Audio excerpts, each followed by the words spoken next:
Hi, and welcome to episode 197 of the Mighty Whites podcast. I'm Jack, as always, joined by Casey. Now that? How's things, mate? Yeah, not too bad, thanks. How about you? Yeah, pretty good. A bit of rushing about because we've, you're running a bit late, but I've been rushing about as well. It's been one of them days.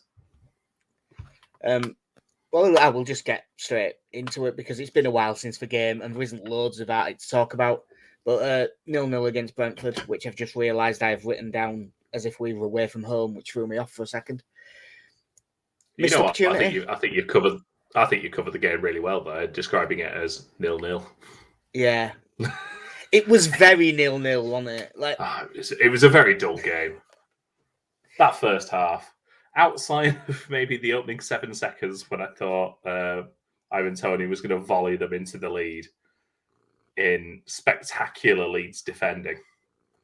It seemed to very much slow down after that in terms of the chances. Yeah, I think it said a lot that was one of them games that must have been a lot worse as a neutral.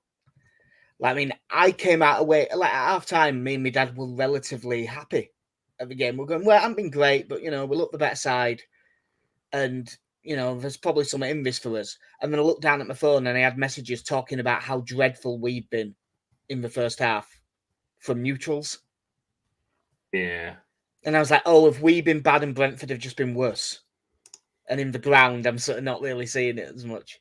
But I sort of thought overall we were okay. I think there's certain elements you can definitely take from it. Like I thought defensively, we looked a lot better. Now, I don't know whether you can put that down to Brentford being a bit more direct than we probably expected them to, because they seem pretty happy going for long balls. Well, yeah, they were hitting him at Toney for the flick on, and one thing, for once we did something sensible defensively. We kind of half gave up on the first ball. We did challenge for it, but we weren't particularly worried about it. We actually kept dropping a man off every single time.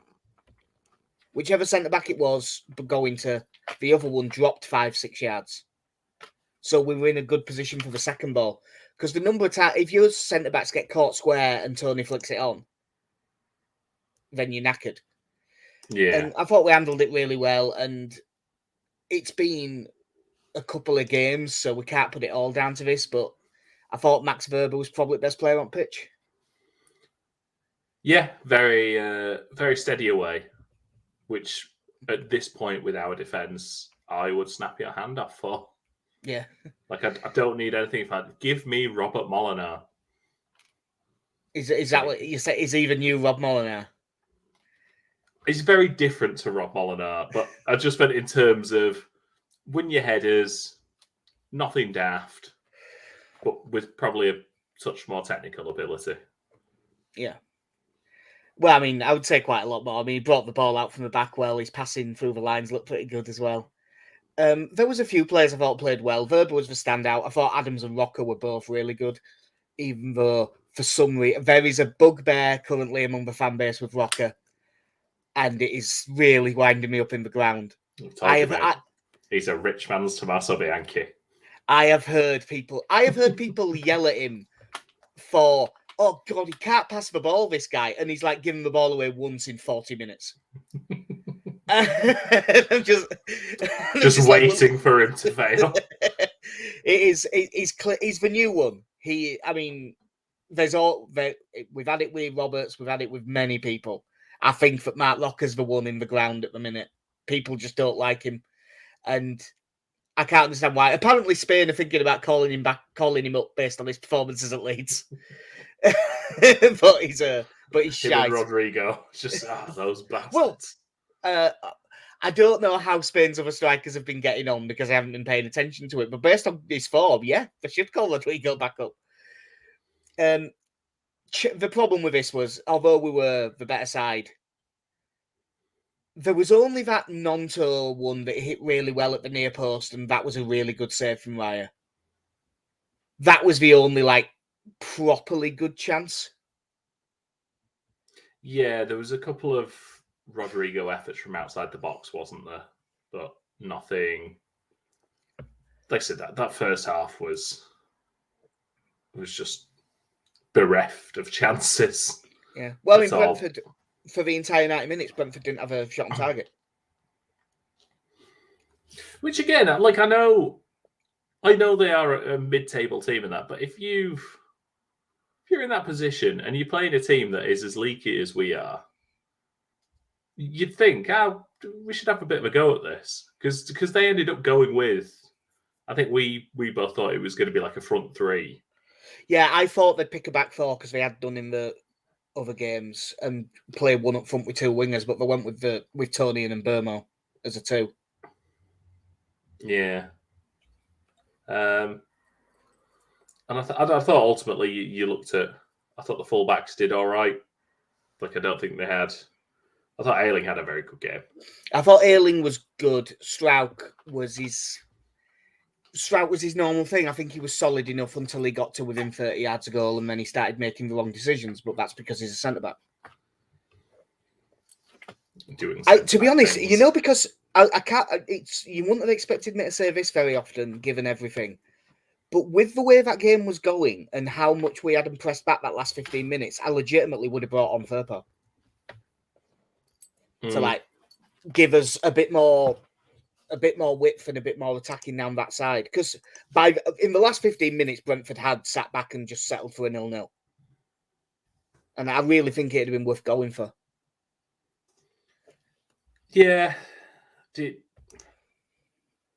I don't know, given our recent form, like, do you consider it an opportunity missed or is it a decent point?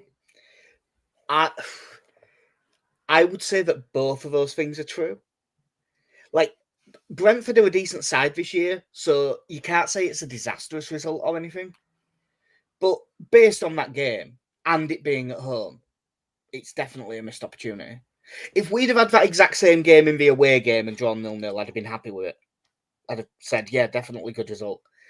But you have to. I know that Brentford are like, what are they now, 8th or something? So in theory, a point against 8th is a good result. But I think Brentford are a beatable side. And on that day, they were definitely a beatable side. And I keep looking through that list of fixtures, all of his good run and saying there's only actually a couple of these games we are bookies' favourites for, and this was one of them. Yeah.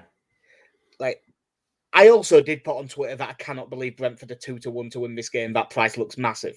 So I obviously don't think that a draw is a disaster, but it's definitely a missed opportunity. Yeah, I was a little bit surprised, and it's something we've probably not had to speak about for a while now, but Marsh waited until 70 minutes to make his changes. And then Bamford didn't come on until 79. Greenwood came on 87, which I didn't think Greenwood. I understand why Greenwood came on. I think I was more frustrated that we didn't see people come on before him. Yeah. The actual Greenwood sub in and of itself, I think, was a good change in that scenario. Because I think once you get to the last 6-7 minutes, the way that game was going, I was watching that game thinking, but the best chance of a goal here is a set piece. Bring on your best set piece taker for the last 7 minutes. I was fine with that. But there would have been other changes earlier. One of them would have been Firpo for me, definitely. For Firpo, I was a bit surprised we didn't see Rutter. Yeah. Should have checked that with Lee when we saw him last night. Yeah. The Sinistera change made sense, but it's clearly a bit rusty again. Yeah, he's off the pace. I kind of wish now he'd played in the 21s before this, got 45 in with them or something before, because the two appearances he's made so far, his touch isn't there yet. Yeah, I mean, he's clearly a good player and we've seen it before the injury, but he's the one that looks noticeably off the pace after this injury. I don't really know if there's a great deal more to say about this game. No, there isn't. No, not a lot happened. But just hopefully Verba remains good. There's a few little bits of news. First one is one that I know we won't even talk about very much because, I think between us we might have seen him play 3 games. But 18-year-old Conor Ferguson has signed a new 2.5-year deal. I haven't seen enough to have an opinion, really. But as he is one of 2 left-backs at the club, Just got to get them tied down. it's probably worth mentioning it because he is the other one that is an actual left-back by the looks of it. Yeah, like I said, I can't say to have seen anything of him. Yeah, he played today, but I wasn't really able to watch much of the game today. But we'll come on to it. But no one was good today for the 21s. In fact, while we're on the subject, have you seen anything? I have not seen anything. Norwich 5, Leeds 2, under 20. Leeds' team, you knew as soon as you saw the lineup.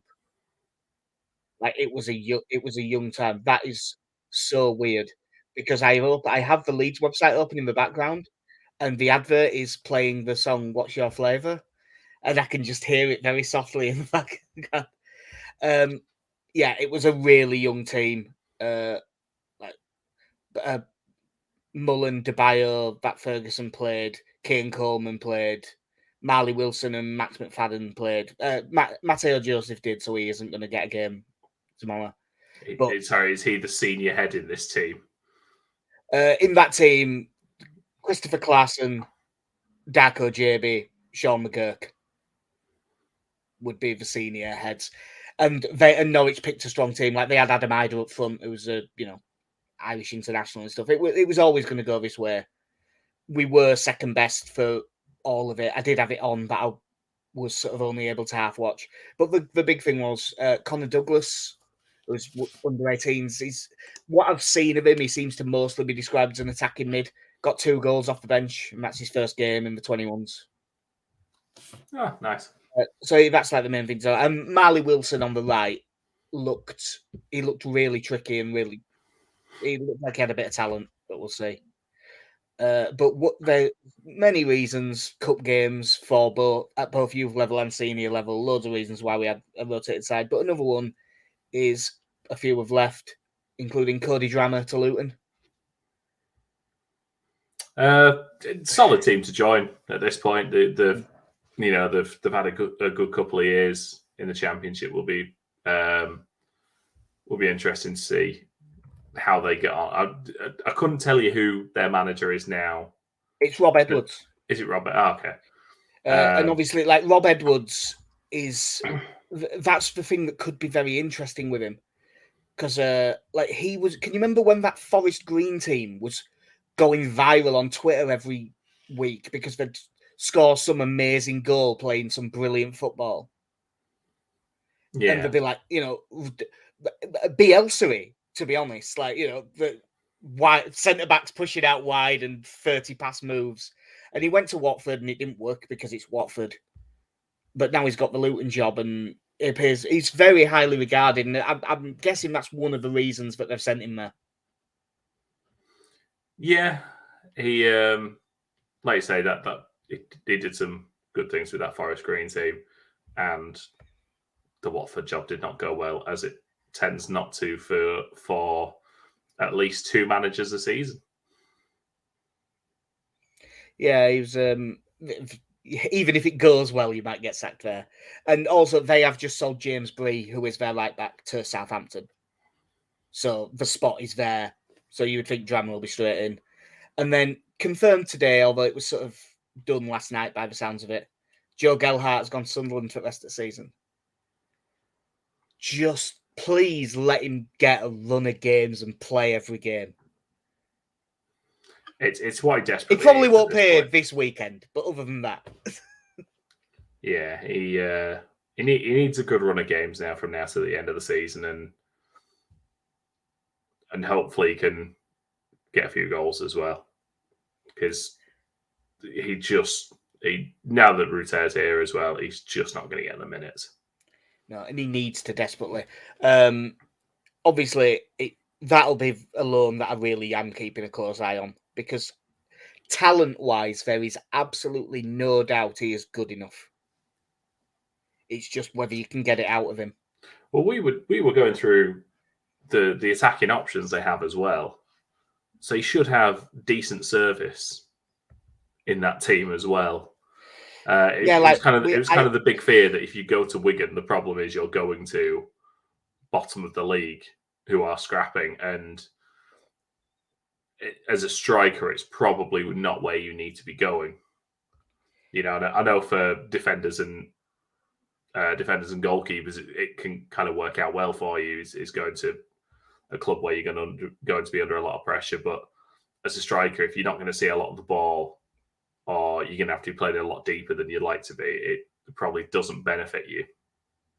Yeah, I mean, they're 9-5. They're in the playoff chase. And when we were on about it in the car, like, obviously, they've got that Ross Stewart up front, who's a good big man to play off and looks a good player. Also has one of the best nicknames in football, the Loch Ness Drogba. But that Jewison Bennett, the Costa Rican kid, is meant to be shit out. Ahmed Diallo just won Player of the Month on loan from Scum.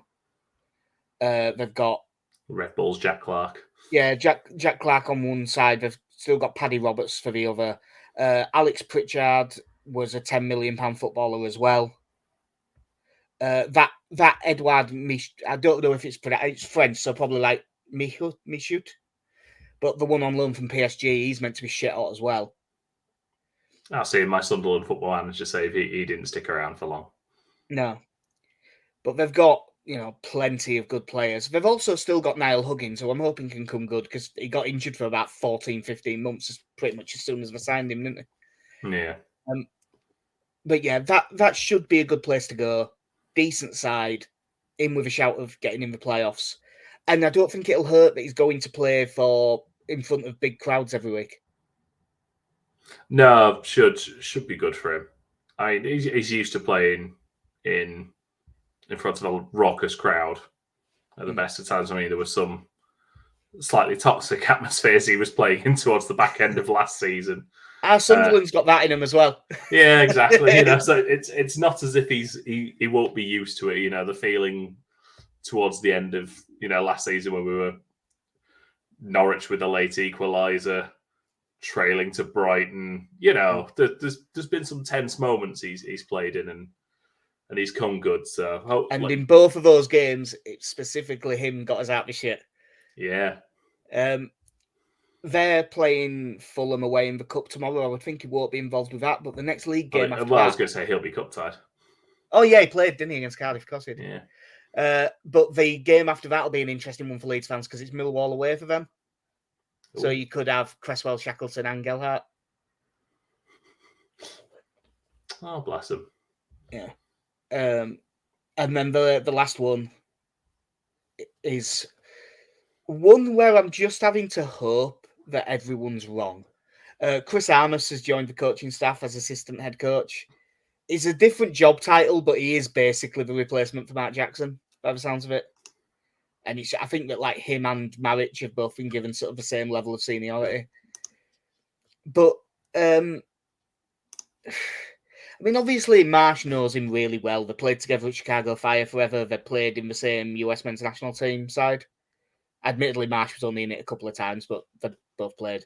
They were both together at New York Red Bulls for ages.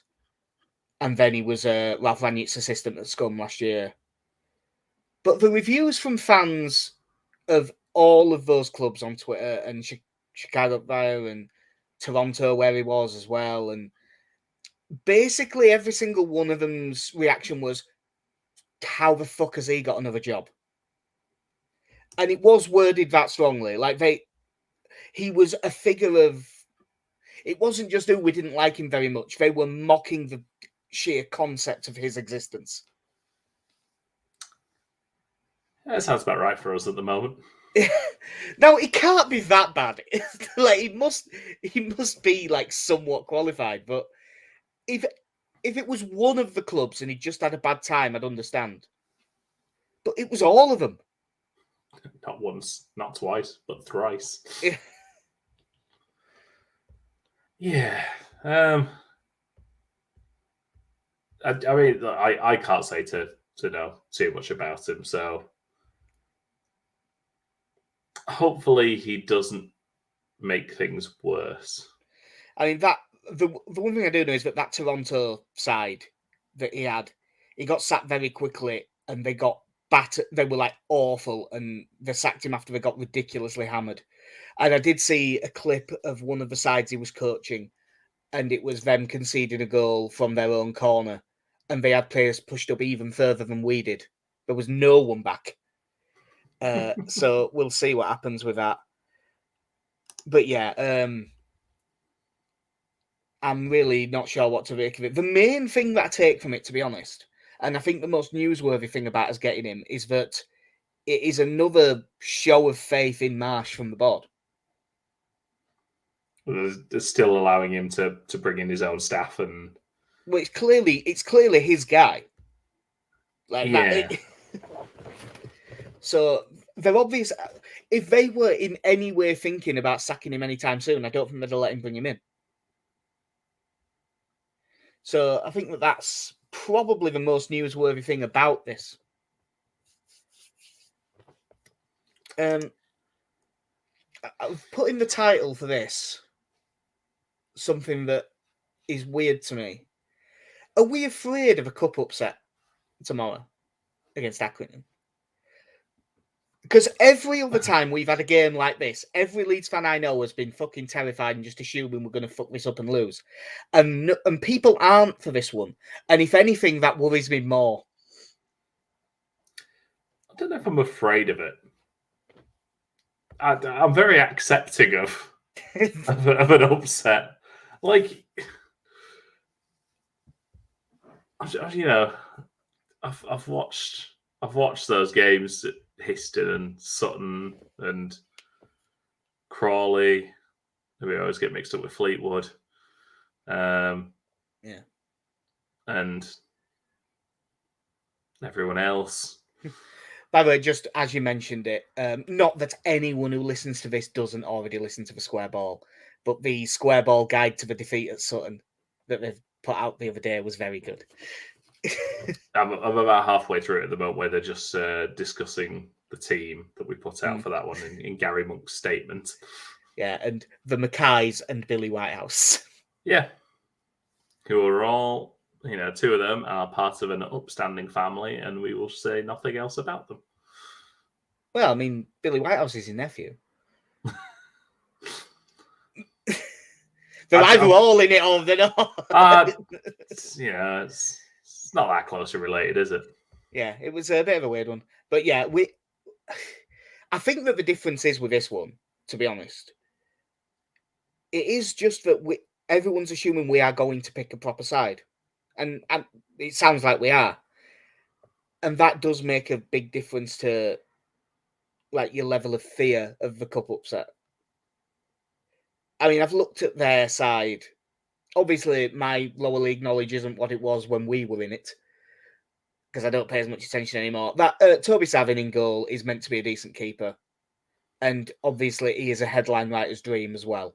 For, he makes 10 saves in a cup upset. He's straight in there. And Sean McConville's still there. He'll probably play off the left. He's been there for like 8 years or something. And I think he was there when he was a kid as well. And he's always been quite a good player. And from looking at it, Harvey Rogers, the centre-back, if I remember rightly from times I have seen him, he's a bit of a monster in the air, especially at set pieces. So it was Accrington that smashed our under children, our under 16s, basically. Yeah, game, wasn't it? I think it was 7-0. Yeah, but that was in the COVID thing where because our first team and 21s trained together, if we sent the 21s, they wouldn't have been allowed back into Thorpe Arch or something, because it was proper bubbles and stuff. So we said, I mean, we had like 7 15-year-olds in the squad or something. It was utterly ridiculous. I think the average of our squad numbers for that game was about 58. I'm also relatively sure that you had to pay £10 for the privilege of watching that on the stream. Brilliant. Fortunately, it was when I was still running through it all together, and I think I managed to get SB Nation to give me the money back for covering it. Yeah, but looking through their squad, what I saw, there isn't really... enough. Nathan Delfonso's there, which I didn't know, but he also has only made like 4 sub appearances, so I don't know whether he's been injured or if he's just crap. Yeah, I don't. The truth is, and it's not in any way like disrespect to Accrington, it shouldn't really matter what they do. If we turn up and play with, and even reach 5 out of 10, we should win this game. Yeah, it should be relatively comfortable. Yeah. Anyway, Casey, you should be an expert, being a former Accrington Stanley season ticket holder. Yeah, that was that was a fair while. So I mean, it is like 12 years ago. Don't make me think how long ago that was. Yeah. The good times are gone. Yeah. By the way, that isn't because he ever changed teams. It's just that he was at uni over that way, and a student season ticket was about 50 quid. Yeah, it was worth it. I went to one game. Well, it wasn't worth it if you went to one game, was it? No, it was good. It was against Bradford. Yeah, fair enough. Marsh said in his press conference that Ruter will... He didn't say he will start, but he basically said he will start. And that'll be for Rodrigo, because although he said Rodrigo is in contention to start, that was him correcting himself after he'd basically said, we're going to rest Rodrigo. So Ruter for Rodrigo will be one of them. Do you think there'll be many other changes? I think Firpo for Stroud will probably one. Christensen, I think, will come back in. For Ayling, yeah. I think he'll keep Cock and Verba together.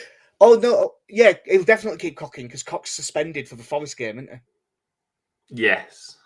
Yeah, he got his his fifth yellow card because was that game the cut-off point? Yeah, I think if he'd have made it through that, we'd have been fine. I believe so. But actually, come to think of it then, because we've got a week, haven't we, between the games? I would play Llorente and Verba because we're probably going to have to play that against Forest. So I'd give them 2 a game to get used to each other. Okay, well, get Verba used to Llorente is probably the more accurate way of saying it. Yeah, I would stick with Rocker and Adams. I would as well. I thought they were both really good in the last game, and they've got plenty of time to recover. And like the Cardiff game, if we have a good start, get Adams off early. Yeah. Nonto's played a lot of football lately, so I wouldn't mind if he was one to drop out. Because I think we should start Sinistero in this one to try and give him a chance to get his sharpness back. I think Sinistero and Harrison probably should wide-ish players. What, and do you think he leaves Aronson in for the middle? He always plays, doesn't he? Despite form, he always plays. Yeah, could maybe have... I'll say that. He was on the bench for the replay against Cardiff. I actually would quite like to see Sinistero and Harrison as the wingers and just play Ruter and Bamford. Yeah, I think it'd be good even if it was just for the first 45 minutes if Bamford started. Yeah, I would like to see them both in. And whether that means Harrison plays 10 and Ruter plays wide, or Harrison's wide and we basically have 2 strikers and play sort of 4-2-4. And by the looks of it, their last 3 or 4 games, they've played a back 3. So having 2 up there is better for pressing anyway. Yeah, I'd go with that. So I think that's what I'd do. I think I'd start Bamford at 9 and have Ruter as like the second striker. Yeah. And obviously that should be a more than strong enough team to do anything. He played Melier against Cardiff, didn't he? The second time. It was weird because it was Robles for the first game and Melier for the replay. Yeah. So I wouldn't despite the fact that I didn't think Robles was in any way culpable for the away game. No. So I think he'll probably stick with Melier, but he could pick Robles. Sonny Perkins wasn't involved at all for the 21s, so he'll be in the squad. Yeah. JB did play, so he might well still make the bench, but he isn't going to get thrown in. As usual, by the way, even though we were miles second best in that first half, he did stand out a mile. And yeah, I think that's. I don't think there's anyone else going to get thrown in really. So, I mean, we should. The one I always forget about for games like this is Sam Greenwood probably plays. I think he'll probably end up on the bench. He might play if Rocker has a rest. Because he played Greenwood. He played Greenwood on the right, didn't he? Yeah, he was sort of Cardiff. Yeah, he was nominally the right 10, Yeah. but he was very quiet. Everything went down the other side. Yeah. Which I think is more just because Nonto's in such good form that he's got a bit of that Rafinha thing at the minute of we just look to give him the ball.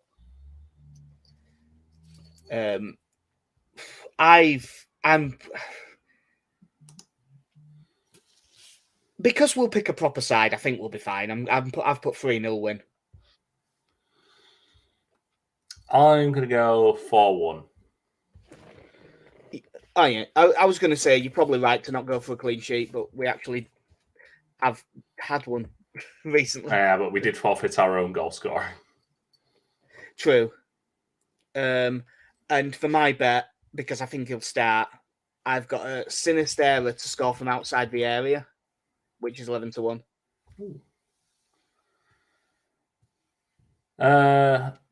I've got Leeds 1+ goals in each half, Leeds 3+ corners in each half, and Accrington 1+ cards in each half at 10-1. At 10-1. Cool. I'll make a note of that after we get off here.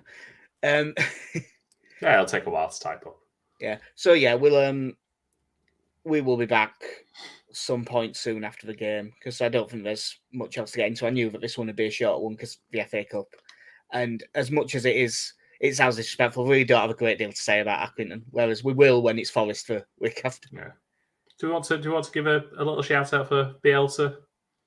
Oh yeah, their story. Yeah, we probably should talk about that.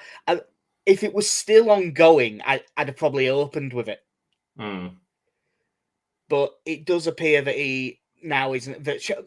By the way, in an appointment that makes way more sense, it sounds like they're getting Sean Dyche. Makes far more sense. In a plan that clearly has no direction when you've narrowed it down to Bielsa or Dyche. Yeah. Who are your ideas? Well, we're either going to get Big Sam or Pep Guardiola. Like it's there's no joined up thinking at Everton whatsoever, is there? No. But indecisive from crisis to crisis. Nice. No, I thought you'd enjoy that one. I don't think that I can do a play on getting Bielsa to go back to planting tobacco in Mount Vernon somehow. Yeah. Keeping this a highbrow podcast.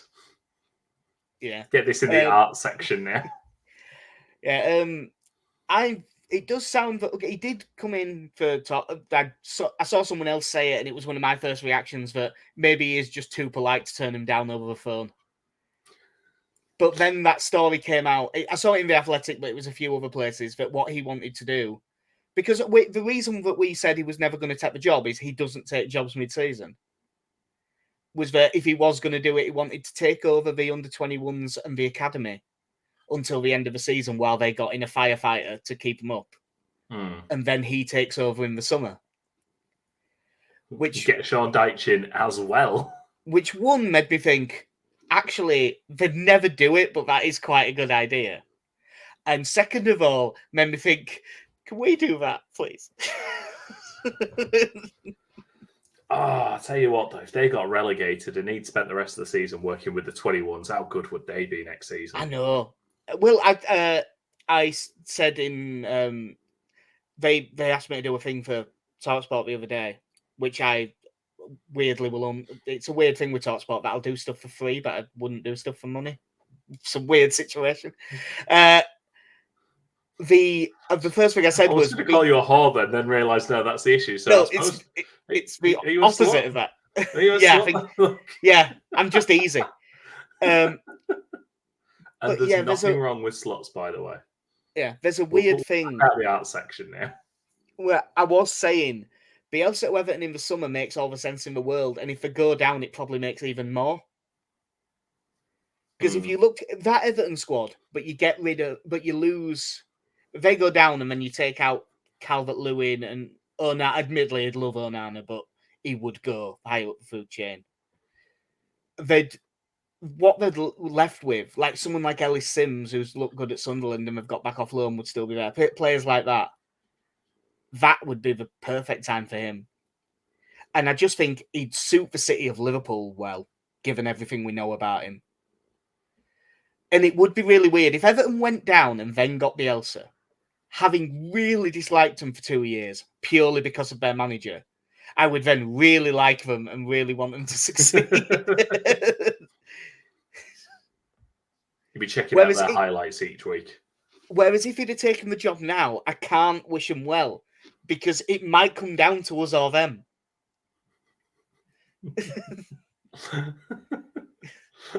It's worth sending them down, just like they're still good in me.